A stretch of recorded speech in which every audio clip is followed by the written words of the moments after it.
So today's topic is going to be covering a tool that I've been wanting to talk about for a little while now.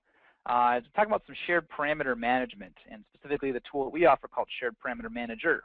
Now, before we get into the tool, let's talk about why this tool exists in the first place and why there might be a need. And I'll actually show some of these issues just in case some of you haven't looked at the Shared Parameter Manager that's out of the box for a little while, so you kind of understand what's going on here, why things are different. So out of the box, the shared parameter management can be a little bit of a challenge. The out-of-the-box tool, we feel, is a little bit lacking, and a lot of you have given us feedback, and that's why we built the tool in the first place, that it's also lacking. So trying to do something simple like taking two different shared parameter files that you might be working with, maybe your company acquired another one, or maybe you're downloading manufacturer content, and you're trying to see what the difference is between two different files. And doing that with just the out-of-the-box tool, well, there is no way to do that. The only way to do it is to open up the two text files side by side and kind of do some like find in each of the files and see if we can find the information to kind of compare them. Building a shared parameter file is fine, right? That's not that bad. But also other issues that's kind of an issue is like adding project parameters that they're not super easy, super intuitive to add, especially not if you're adding to multiple projects, especially not if you've got sets that you have to kind of continually add to different environments depending on which, if you're a consulting engineer, for example, you might be needing to add certain architects project parameters that you work with on a regular basis to your templates that you've got. Depending on which one you're working with, you add different sets of project parameters. That can be kind of tedious if you have to do it every single time you start up a project. Just general editing of the shared parameter file. You can move parameters around a little bit in different groups, but you can't edit names. You can't change data types, and to do that, you have to completely delete the parameter and completely recreate it from scratch. And so many of us who've been building our shared parameter files over a period of time, we've got old parameters in that we kind of wish we could update, but the update process is so incredibly tedious, we can't bring ourselves to do it. So it just sits there and it continues to be this nagging thing that we don't like, but it's too much trouble to fix it. So let's take a look at what we have offered in the Revit Express Tools for one of the solutions that you can use. The tool is called Shared Parameter Manager. Simple enough name, does exactly that. It manages shared parameters. It has a couple of just core abilities. In the essential level, it has the ability to easily generate new shared parameter files. And I'm actually going to use that as a part of today's advanced workflow once we get past the really early essentials here to generate a brand new shared parameter file and show you why you might want to consider doing that. There are a number of tools internal to it for managing your current shared parameter file. For example, you can actually drag and drop between different groups a whole lot more easily than you can in the out-of-the-box tool. You have the ability to very easily compare two shared parameter files side by side in the interface, and it'll actually give you some feedback and tell you some very meaningful information. And then as far as that project parameter thing I was talking about earlier, adding project parameters to multiple projects and possibly working with different architects or different engineers or whatever the case may be, different clients even, you can actually save parameter sets and use those for rapidly adding parameters to your project or to even a family if you want to. So without talking too much in PowerPoint, I like to get into Revit directly. So let's jump directly into the demonstration here and take a look at what Revit does out of the box, first of all. So if we go to the Manage tab, many of you have probably seen the Shared Parameters dialog box out of the box. So I'm going to go ahead and click on this right here. It's going to open it up. I'm going to browse for a new shared parameter file here. I've got some sample files that I typically like to use. So I'm going to go ahead and browse for those. So here's my my ICS shared parameters. This is a really old one from 2011, but I'm going to open this one up. I'm going to use this one because there's some things in there that I might want to fix. So again, you've got the parameter group here at the top. I can drop this down, but I can only see one group at a time. And if there's parameters in a group that I want to edit, I have to click on them one at a time, and then I can move them to a new group inside of here and choose a different group. That's okay, but it's not super intuitive. It's not super easy to just go, I want it from this group to this group over here, and just kind of drag and drop. Also, you don't really have the ability to modify any of these. You can check the properties of it.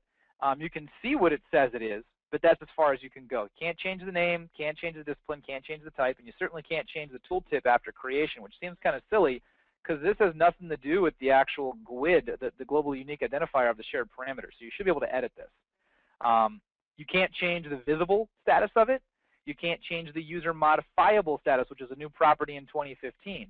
And if you guys did add tooltips to your parameter file, your main shared parameter file in 2015, and then you happen to go back and edit that file in 2014, the out-of-the-box tool actually strips away all your tooltips when you open up in 2014 because it doesn't understand how to do that.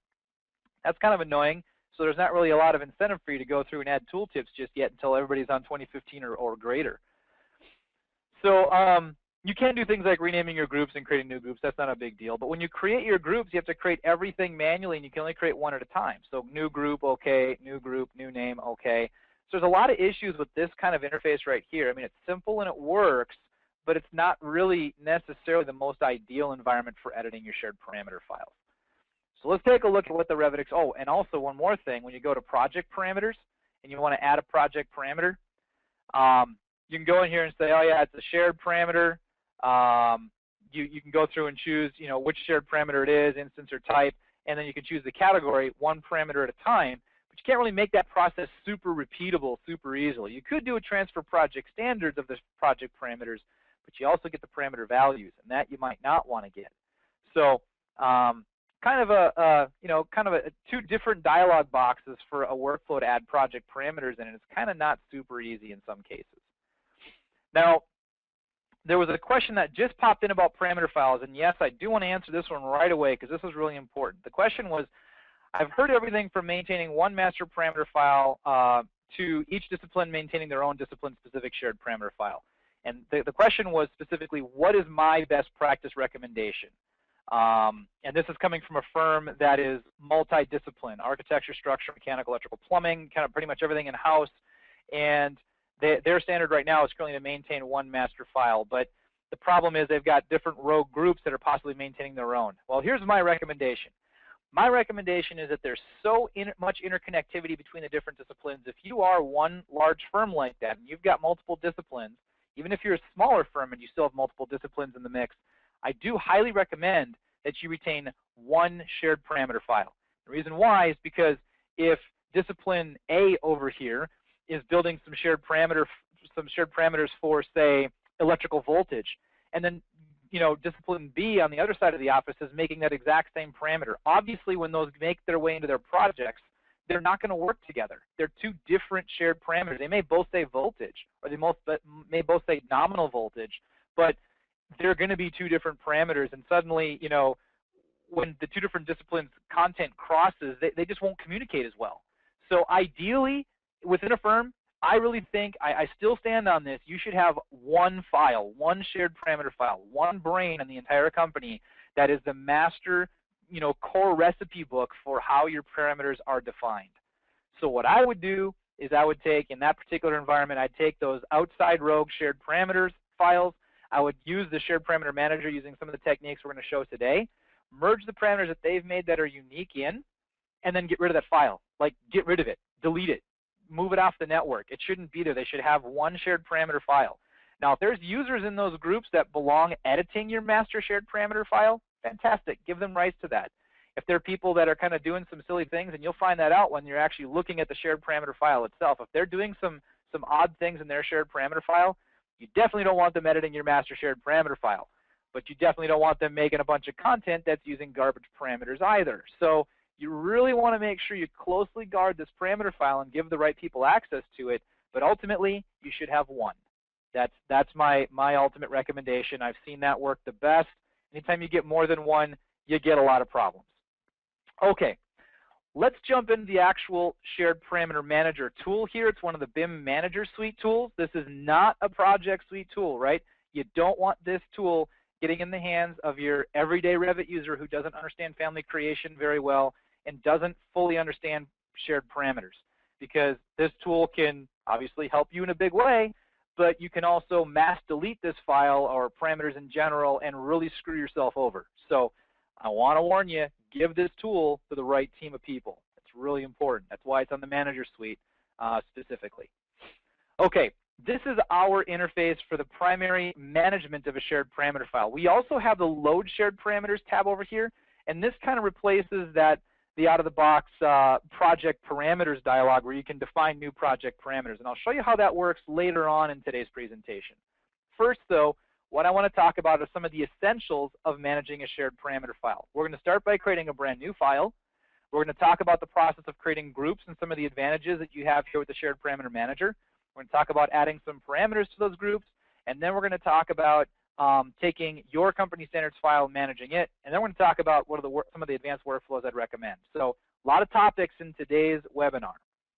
Keep in mind, I am monitoring the questions window, so if you do have questions while I'm talking, please ask them. I'd love to answer them on the fly when they pop up. So in this case here, I'm going to make a brand new shared parameter file. I'm just going to throw this on my desktop for today's purposes.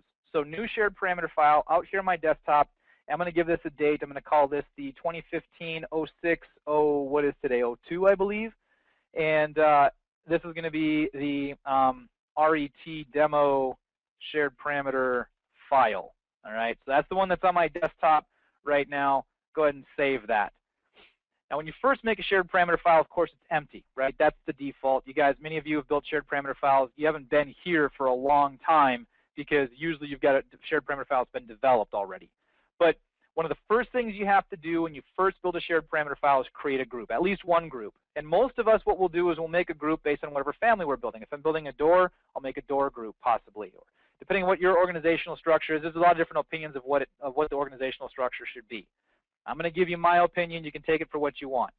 I personally think that the groups that you've got in your shared parameters file should directly match the groups that you want the parameters in your shared parameter file to go into when they make it into a family or into your project. Personal preference. I like having an identity data group. I like having a text group and a graphics group and a dimensions group. And sometimes I'll sub-break them out, but I'll at least prefix it with whatever the group name is that's ultimately going to go into. And then I might subdefine that by going dimensions-doors or dimensions-mechanical or dimensions-electrical or something like that. But I'm going to start with the main groups of Revit. So the first thing I'm going to do is add a group. Now you'll notice that our group add dialog box is a little bit different than the one that comes with the out-of-the-box shared parameter manager, the one that Autodesk gives us. Theirs you have to add one at a time. Here I can build a full list. I can go, yeah, I want the text group, and I want the dimensions group, and I want the whatever and the whatever and the whatever. Of course, that means you have to know what they are. We've got a cool little trick right here at the bottom left corner of ours. When you're building a brand new shared parameter file, you can just say add the default groups, and it gives you every possible group that you can actually add parameters to in Revit. So it saves you a little bit of typing, and it gives you a very cleanly organized shared parameter file right out the gate. Now, if you wanted to from this point, I could do something like copying my dimensions group right here and have a general dimensions group. But then I could have dimensions, door, if I have some that are specific to doors, or, dimensions casework. If I can spell, that'd be great. There we go. So dimensions-casework, right? So I can have those in my mix because the group names are just group names. But the reason why I really like doing this specifically is because this, when you use the rest of our manager suite up here, like family processor, and you start taking these parameters that are in your shared parameter file and adding them to families or swapping them out, shared family processor knows what group it's in. And if that group happens to match a group name in Revit, it'll default to that group. So when you're adding a parameter called architect signature, and you want that in the identity data group or the project information group or whatever group you want, if it's already there, it's not going to default to text like it would normally because it's probably a text parameter. Or if you're adding in show architect seal or something like that, or show engineer seal, that's a yes/no parameter, which would default normally to go into other.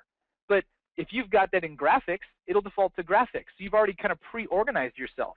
If somebody's building a family and it's already in the right group by default here in the shared parameter file, then hopefully when they go look in that group in the first place, they'll also add it to the same group in their family.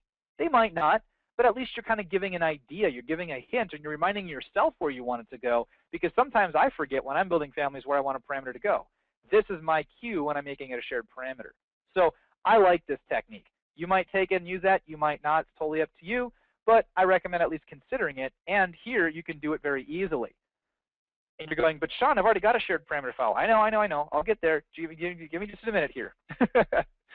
So I'm going to go here to dimensions, and I'm going to start adding some parameters that are default parameters to my dimensions. What are some of the most common ones that we use, right? You've got a lot of length parameters. That's the default that Autodesk always gives us. We default you to the same thing here. But if you add these one at a time, and I'm adding a bunch of text parameters, I have to go in here and each time go text and then add a parameter name and click OK in the out-of-the-box tool. And then add another parameter, text, type in my name, click OK. Add another parameter, text. Make sure I drop that down every single time. Don't forget, because you can't change it later. here what we've done is you can add these as many as you want, and they're all going to be text. And now I actually like to go to batch add right here. So if you've got lists in Notepad or maybe Excel or something like that, it makes this really easy to go through and just kind of copy and paste or type as many as you want. So if I did want something like architect name, and so I'm going to copy this little name part right here. I'll copy this and go, all right, architect name. I'm going to do structural. If I could spell structural name, engineer name. Here we go. Copy all of this. Oop. There we go. Copy. And then I'm going to do electrical, paste, mechanical, paste, right? I can do all those, any ones that I want. And I can click OK.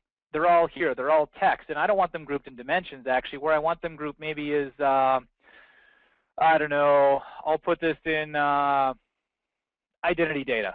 I'll put it in identity data. That's where I want it to go. Now it's text. I'm going to group it in identity data because normally it would group itself into text automatically.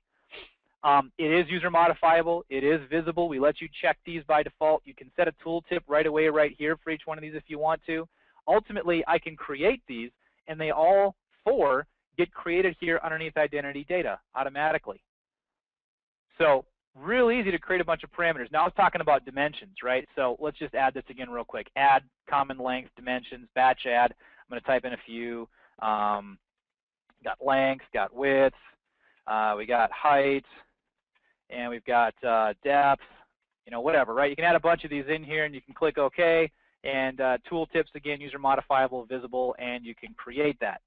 Now, I don't know about you, but every once in a while, I happen to fat finger things. You've seen me mistype stuff on screen in many of the presentations, and I, say, if I could spell, that'd be great. Well, I can't, and I mess things up. We all do. It happens. If I had done this right here, spelled out width but misspelled it out of the, I'm trying to make this width, I'd have to go ahead and delete this and then re-add it from scratch again and reset whatever the properties were that I wanted. So if you've got this happening in your shared parameter file, you've got a misspelling or a missed space or something like that, try to go through and correct that. It's kind of tedious. This is one of those first things that we want to do when we want to correct our shared parameter file. Well, in the shared parameter manager, you can just double click on this, or you can click modify. Either way works. It opens up this dialog box right here, and it lets you go back through and change anything about this particular parameter. So I can go, oh yeah, it's not supposed to be what I typed out, it's supposed to be width. There, I can fix that. I can change the spelling right here. I can change the parameter type if I made a mistake. If I made a bunch of parameters and they were all supposed to be text and I typed them all out and got them all in there, but I made them all length accidentally, I don't have to recreate them. I can just come back and swap them all out for length or for text or for whatever I want. So I can make text if I want to and click OK. Now when you do that, it is going to change the GUID. We are going to reassign the GUID. It's the same thing as you deleting it and recreating it, but you don't have to go through the act of deleting it and recreating it. You can just change the one property that's broken. So I'm going to say, yeah, go ahead and fix that. Well, I don't really want width to be text. That would be silly. I want it to be length. So I'm going to go ahead and choose length here and click OK. Of course, it's going to change the GUID again. That's OK. It hasn't been used yet for me. So I'm going to go ahead and answer yes to that. Now, if it had been used, if it had been in use in families in my working environment someplace and it was misspelled originally and now I'm trying to go back through and correct the spelling, that's fine. Just write down in a notebook next to you, keep a little list of things that you're changing, and you say, okay, I changed width from the misspelled width to the new width.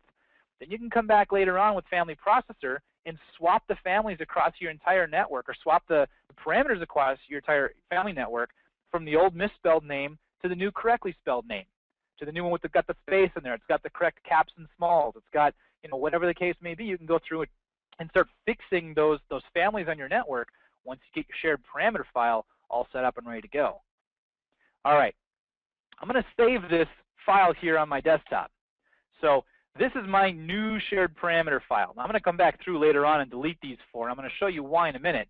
But I'm going to go ahead and open up a different shared parameter file here for right now. This would be an example of like my current master shared parameter file at my company. Now this is that same old ICS file that I've got that's actually from 2011 that I might want to do some fixing in, and I'm going to show you why I want to fix it. So let's go back here to my Revit Express Tools workflows folder here. You guys can see there's a lot of those sample files from our previous webinars. If you want access to those, let me know and I can get you access to some of those. But here's my current shared parameter file, right? I've got a number of groups in here, most of which match the out-of-the-box Revit groups. It's my best practice. Some of them don't, like clearance right here. This doesn't exist out of the box, but I do have a couple of clearance parameters here that are just particular to clearances. But maybe I want to reorganize this. Maybe I want to take these clearance parameters and I want to put them all in the dimensions group instead of being in the clearance group. Well, if I'm going to do that manually, it's going to take me a little bit of time if I got to click each one and modify and change the group, and then click the next one and modify and change the group. That's just, it's tedious, and I don't really feel like doing it normally in the out-of-the-box tool. But here I can just drag and drop, and it'll just reorganize it. Now it's sitting down here, clearance, underneath my dimensions group. So nice and easy. Now, if I wanted to find any kind of other clearance parameters across my entire file, I could do that. I can actually search my parameter file, something you can't do out of the box either. I can type in clearance and start seeing, where there's other clearance dimensions in here. I've got arm clearance, blade clearance, got clear door opening, got clearance inside the mix here. There's no other groups, but if I find out that they're in the wrong group for some reason and I now know where they are, I can take those and I can drag and drop them back to the group that perhaps I do want them in. So again, it makes this process very easy to start organizing your shared parameter file. I'm going to go ahead and clear out my search right there. I didn't actually make any changes just yet. I just kind of drug it from one group down to a different group and then drug it back. So it's basically the same thing. But the point is you can actually go through and drag and drop between groups. Now, one other thing that you can do is you can filter this list down. Now, there's a couple of these filters that don't really apply right now. We'll come back to these in a minute. But there's also some things here for naming issues. If I'm just looking at my current shared parameter file, I can go through and check naming issues. You go, well, Sean, what is naming issues? What does that mean? Well, this is what we consider naming issues. We consider best practice for parameters to be title case. That means first letter capital. If you don't think that's a good practice, that's fine. Then this naming issues might not work great for you.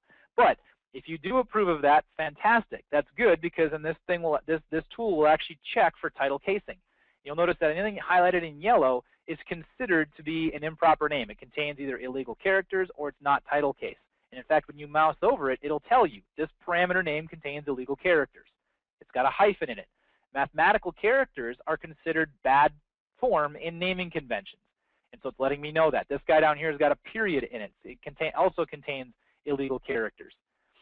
I can also tell this to only show me naming issues in my shared parameter file. So I'm not scrolling through a long list and trying to find them all.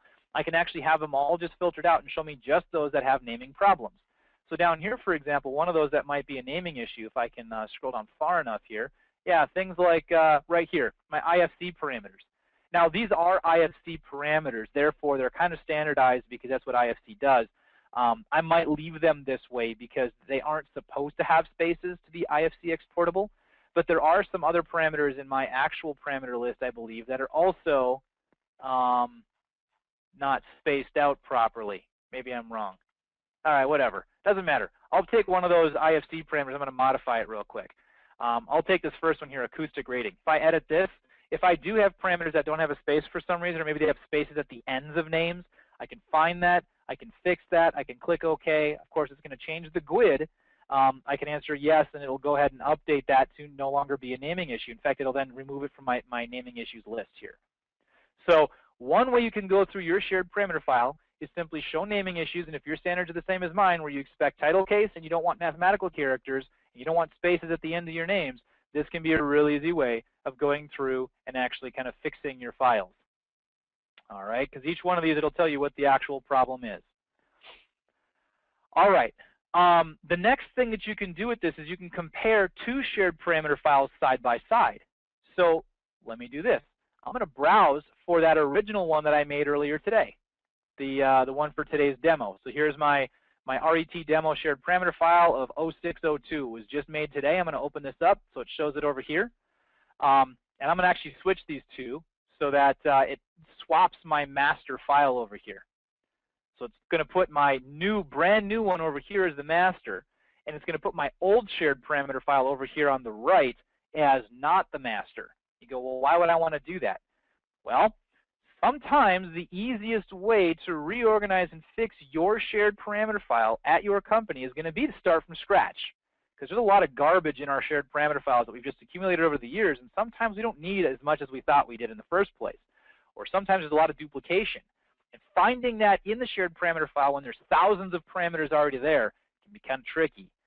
However, if you start with a blank slate and you build all your groups up the way that you want them from scratch, nothing's in there yet, you can then show all your parameters in your current file. So I've got a couple of dimensions here. I've got a couple of new identity data parameters that I know that I want that I just made from scratch. But then over here, I've got all these old parameters that I probably want to keep. Now, how can I find out which ones I have that are unique between these two? Or which ones that are conflicting between the two? First, let's actually find that one. If I drop this list down, you actually have the ability here with these first three filters to show conflicts. So I can see where there's problems between the two files, where I've got, say, a name that's duplicated but the GUIDs are different or the data type's different. I can show unique parameters. So what's exactly unique between the two? Not the same name, not the same GUID, nothing's the same about it at all. What's unique between the two? And I can show duplicates, things that are the same between the two files. So let's start with conflicts first. And I'm only going to show conflicts. Now, of course, I expected to see depth, height, length, and width. Down here, I'm also seeing architect name, electrical engineer name, because those already existed over here as well in this other file. So they exist over here. I'm only showing those issues, but I'm seeing where there's some conflicts going on because those are the same. In fact, it tells me the parameter conflicts because the name is the same, but the GUID is different. So what I might do, since I've already got these in use in my title blocks and some projects, is I might take these and I might delete them from my active file over here. And then I'm probably going to want to go ahead and add them back across later on. And I'll do that in a later step. Same thing with these 4 parameters that I made here. I'm going to delete them because I don't want them right now if my master over here was actually got the right parameters in it. So now let's go through and start showing unique parameters, those that are actually unique between the files. Now I'm going to start in my dimensions group, and I'm going to start finding some of these that I know that I want to have across. Angle, for example. I want angle. That's an absolute guarantee. I definitely want things like depth. So I'm going to scroll down and find depth. And I want something like height. So I'll scroll down a little bit here. I've got height. I've got width at the very bottom of this list. I definitely want those. So I'm going to go ahead and grab width and bring that one across. So I can grab multiple out of this list and then drag and drop across over here into my dimensions group, and it'll add them. You'll notice it removes them from the list. You're going, well, is it deleting them from the file? No, no, no. What it's doing is it's filtering out to only show me unique parameters. Now, there's the same parameter over here in my dimensions group as there is over here in my original master shared parameter file. So I can go through the process of bringing across the things that I want, and it automatically starts filtering down my list because it's only showing me those things that are unique between the two. Later on, I can back check and just go, okay, what did I actually bring across? What are those things that are actually duplicates? What are the same between the two? Now I've got angle, depth, height, width. Didn't grab thickness, but I could have. But now I'm off and running, and I'm able to really kind of start reorganizing my entire shared parameter file system and getting it ready so I can go back through and fix my family library and fix my project environment. All right, hopefully this is making a little bit of sense here. Why would you go through and build a brand new file? Why you'd use that groups and add all the default groups and stuff like that? This can really help you out. Now, another cool trick you can do here with this secondary file over here to the right, I currently have this file grouped by group. That is, grouped by the groups that exist in the file that we arbitrarily defined. Well, that's all well and good, but sometimes I've got, parameter types in different groups, and I might want to actually organize it by parameter type. In this case, that's interesting. All right, so it's going through and showing me stuff like all of those that are numbers, all of those that are text type parameters, all of those that are electrical power type parameters. And this file here actually probably has some corruption in it since it's as old as it is, and I've been goofing around with it for a while. So it doesn't show me everything right now. But it is easy to go through in your files and actually go through and show it by parameter type and actually show all the length parameters. And then maybe you take those by default and start throwing them into a dimensions group at first. And then you can subdivide them from there. Maybe that's not what you want to do, but you have the ability to kind of group them in a couple of different ways. All right. Hopefully that's meaningful for you as well. All right. Last thing we're going to talk about today, and that is how, after you've gone through and fixed all your shared parameter file, your single shared parameter file, all of it, got it all ready to go, or even before that's all totally done, how do you start leveraging this to make the adding of these parameters repeatable to families or projects in just a kind of a lightweight, simple, quick way? Well, we do have this tool here called Family Processor. This lets you add parameters to families and actually to a number of families in a complex way, and also assign formulas and instance or type settings and all kinds of fun stuff like that. But if you just are starting a family out and you're like, I know that I want these 20 parameters every single time I start a family. And I'm working for this one client. They always want these particular parameters for tracking. There's no real formulas. They just want them there. Well, that's great. I could use the load shared parameters option here to create that particular client's parameter set that they always want added. Or if I'm working with architect A or contractor X, whatever the case may be, or client such and such, and they've got a certain parameter set that they always want to have in their projects so that I need to support their title blocks, I can have a loaded set, a set of parameters that I always want to load when I'm working on their project. So that way when I have my company standard template, maybe I don't have a lot of those parameters in there yet. And one part of my process for starting a project up is to use one of these loaded shared parameter sets and just drop all the parameters in that I need for this project right away instead of having 6, 7 different templates per client and having to maintain standards between them. This might be an easy way to kind of minimize your template quantity. Let's take a look at how this works. Now, first of all, I'm going to switch this back so I have my massive shared parameter file over here as my master shared parameter file. This is the one, my old ICS file. I'm using this one because it has a lot more parameters that I can play with for right now. I didn't want to have you watch me as I go all day long through this file and drop parameters across. That's not quite as fun. So what I'm going to do is go over here and have this be my master temporarily. I'm going to go to my load shared parameters tab. Now this project doesn't have a lot of those architectural signature, architecture name, engineer signature, engineer name parameters. So I'm going to go ahead and make a set that's going to give me those, I think, 10 parameters and automatically add it to my project and make it so it's repeatable and show you how that works. This can be done for families. This can be done for projects. It can be done for a number of different things. I'm going to show you how this selection set works. Now, I could browse manually for my shared parameter file, but if I already got it pathed over here as my master, I can just open up the master directly on this shared parameter manager tab. By the way, that particular button right there, that was a request from one of our users. And they were like, come on, guys, this doesn't make any sense. If I'm already doing it over here, why can't I have it on this tab as well? You know what? You guys have feedback. These tools are written for you. We do covet your feedback, so definitely give us that kind of feedback because we'll help improve this tool to make these workflows even more smooth if you want us to. In fact, one of the best ways you can do that from all of our tools is to go here to the top left corner, drop down the application menu, and request a feature. If there's something where you're like, man, it'd be nice if this tool would do blah, request that right here. It's real easy. And that way we can put it on our list and get it added to the tool. And in the future, after you've purchased this or as it's in your workflow, you'll see those updates coming through. Now I've already got that one particular group. Let's go back to the demo here. I've already got that one group that I was talking about set up here. I'm going to delete that and kind of completely start from scratch here. So I'm going to go ahead and delete this group. Go away group. Oh, it's my last selection set. All right, fine. Let's remove those and kind of start over. So I'm going to make a brand new group, I'm going to call this client XYZ title block parameters. All right, so I just got this client XYZ title parameters. I'm going to create that as a group, and I'm going to kind of create some new settings inside of here. So first off, what I'm going to do is I'm going to grab a bunch of parameters from over here that I need. So I'm going to go into my, I believe it's text parameters down here at the bottom, and I've got architect name, I've got my electrical engineer name, I've got my plumbing engineer, structural engineer. I think there's a mechanical in the mix. Yeah, there we go. I got all those. I'm going to add those across. Now it just tells me what the type of this is right now. It just says text. That's actually the group that it's going into right now by default. That's fine.